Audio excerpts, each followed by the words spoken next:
Hi everyone, welcome back to another video from Wake&Tech. Today I'm back with another Beelinguapp tutorial. We are gonna be learning how to log out of Beelinguapp application using your mobile device or your tablet. So let's get started. First of all, start by launching the Beelinguapp application on your device.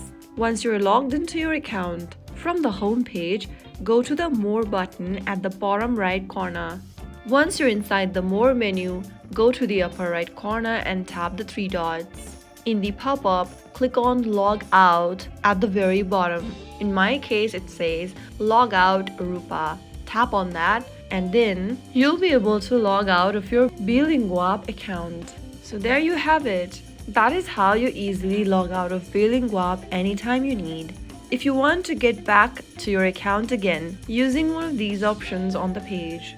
So there you have it. If you found the video helpful, don't forget to like, share and subscribe to our channel. I will be back again in the next video. Thanks for watching.